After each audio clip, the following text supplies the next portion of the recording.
15 अगस्त 1947 घड़ी की सुइयां 12 बजे को छू रही थी और Nehru ji tourist with destiny की स्पीच दे रहे थे। Long years ago, we made a tryst with destiny, and now the time comes when we shall redeem our pledge. पूरे देश में जश्न मनाया जा रहा था, लेकिन जिस नक्शे को आज हम इंडिया कहते हैं वो नक्शा उस दिन मौजूद ही नहीं था। आज़ादी मिल चुकी थी, लेकिन देश अभी भी अधूरा था। 500 से ज्यादा छोटी बड़ी रियासतें अपनी मर्जी से किसी भी तरफ जा सकती थी। कोई पाकिस्तान चुन सकता था तो कोई खुद को इंडिपेंडेंट भी घोषित कर सकता था। और अगर ऐसा होता तो आज का इंडिया का नक्शा जो हम देखते हैं वो कभी बनता ही नहीं। तो आज की इस वीडियो में हम जानेंगे उस इंसान के बारे में जिसने अपने दिमाग से उस बिखरे हुए देश को जोड़ दिया और लोग उन्हें बुलाते थे the iron man of India.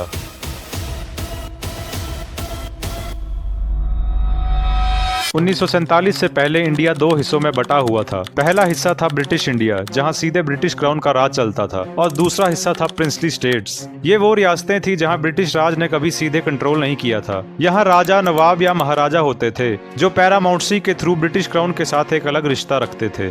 जब ब्रिटिश पार्लियामेंट ने इंडियन इंडिपेंडेंस एक्ट 1947 पास किया तो उस एक्ट में एक लाइन थी जो पूरे देश के फ्यूचर को खतरे में डाल सकती थी कि पैरामाउंटसी खत्म हो रही है और हर रियासत आजाद है कि वो खुद को इंडिया में रखना चाहती है कि पाकिस्तान में रखना चाहती है या वो खुद को एक इंडिपेंडेंट स्टेट के रूप में रखना चाहती है। यानी टेक्निकली 15 अगस्त के बाद इंडिया का नक्शा एक जिगसॉ पजल था जिसके सिर्फ कुछ ही टुकड़े ऑलरेडी फिट थे।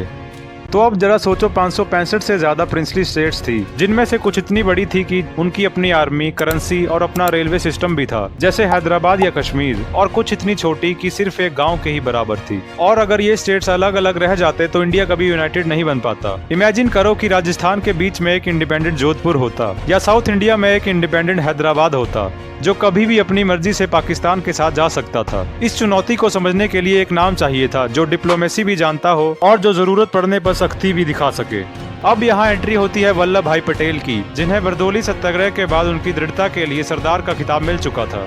आजादी के तुरंत बाद बनी कैबिनेट में पटेल को स्टेट मिनिस्ट्री का चार्ज दिया गया था। पटेल का अप्रोच शुरू से ही क्लियर था कि ये सिर्फ एडमिनिस्ट्रेटिव काम नहीं है, ये तो नेशन बिल्डिंग का काम है। उनका मानना था कि अगर इंडिया को एक मजबूत और एकजुट राष्ट्र बनाना है तो इन 500 से ज्यादा रियासतों को, चाहे ये छोटी हो या बड़ी, इन सभी को एक पॉलिटिकल फ्रेमवर्क में आना होगा।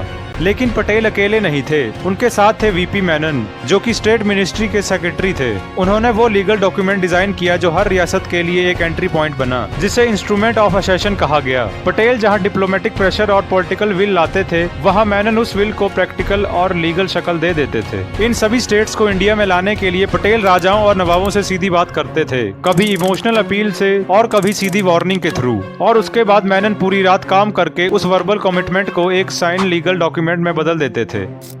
अब बात करते हैं इंस्ट्रूमेंट ऑफ एक्सेशन की। ये एक सिंपल लेकिन जीनियस लीगल डॉक्यूमेंट था जिसमें हर रियासत सिर्फ 3 विषयों पर अपना कंट्रोल इंडिया को सौंपती थी: डिफेंस, एक्सटर्नल अफेयर्स और कम्युनिकेशंस। इंटरनल एडमिनिस्ट्रेशन वो सब रियासत के पास ही रहता था। इस स्ट्रेटेजी को जानबूझकर इतना लाइट वेट रखा गया था ताकि कोई भी राजा या नवाब इसे सरेंडर ना समझे, बल्कि इसे एक पार्टनरशिप की तरह देखे। इन स्टेट्स को इंडिया के जोड़ने के प्रोसेस में सबसे बड़ा ट्विस्ट आया जूनागढ़ से। जूनागढ़ गुजरात के तट पर एक छोटी रियासत थी जिसकी मेजॉरिटी पॉपुलेशन हिंदू थी, लेकिन यहाँ के नवाब ने पाकिस्तान के साथ असेशन कर दिया। ये फैसला जियोग्राफिकली ही अजीब था क्योंकि जूनागढ़ पूरा इंडिया से ही घिरा हुआ था। यहाँ पटेल ने डिप्लोमेसी के साथ स्ट्रेटेजिक प्रेशर दोनों का इस्तेमाल किया। यहाँ इकोनॉमिक ब्लॉकेज लगाई गई और आसपास की छोटी रियासतों ने भी इंडिया के साथ शामिल होने की मांग शुरू कर दी, और इसी वजह से यहाँ के नवाब भागकर पाकिस्तान चले गए। फरवरी 1948 में रेफरेंडम करवाया गया और जनता ने भारी बहुमत से इंडिया के साथ जाने का फैसला किया। अब बात करते हैं सबसे बड़े और चैलेंजिंग केस की, जो कि हैदराबाद का था। ये कोई छोटी मोटी रियासत नहीं थी। अपनी आर्मी, करेंसी, रेलवे सिस्टम और दुनिया के सबसे अमीर इंसानों में से एक निजाम ऑफ हैदराबाद यहीं के थे। निजाम का सपना पूरी तरह इंडिपेंडेंट रहना था। महीनों की डिप्लोमेसी के बाद जब बात ना बनी तो सितंबर 1948 में पटेल ने एक फाइनल कदम लिया, ऑपरेशन पोलो। इसमें एक मिलिट्री एक्शन लिया गया जो सिर्फ 5 दिनों में ही खत्म हो गया और अब हैदराबाद भी इंडिया का हिस्सा बन गया। और अब बात करते हैं सबसे ज्यादा चर्चे में रहने वाले केस की, जो था जम्मू और कश्मीर का। यहाँ के महाराजा हरि सिंह थे जो कि हिंदू थे, लेकिन यहाँ की मेजॉरिटी पॉपुलेशन मुस्लिम थी।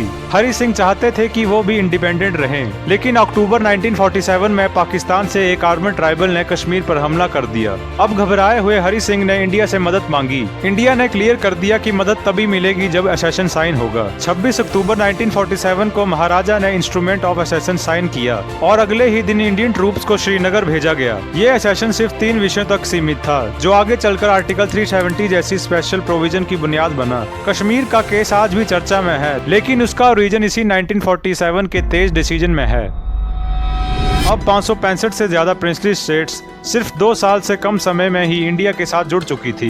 दुनिया की हिस्ट्री में ये सबसे रेयर केस था। पटेल और नेहरू का एक ही गोल था, एक एकजुट और आजाद इंडिया। जरा सोचो, अगर पटेल का मिशन फेल हो जाता तो शायद हैदराबाद एक इंडिपेंडेंट स्टेट होता और कई छोटी बड़ी रियासतें अपने झगड़ों में उलझ रही होती। इसी वजह से सरदार वल्लभ भाई पटेल को आयरन मैन ऑफ इंडिया का खिताब मिला। गुजरात में खड़ी हुई स्टैच्यू ऑफ यूनिटी सिर्फ एक मॉन्यूमेंट नहीं है, यह दिखाती है कि कैसे एक इंसान ने अपनी डिप्लोमेसी से एक बिखरे हुए देश को यूनाइटेड कर दिया।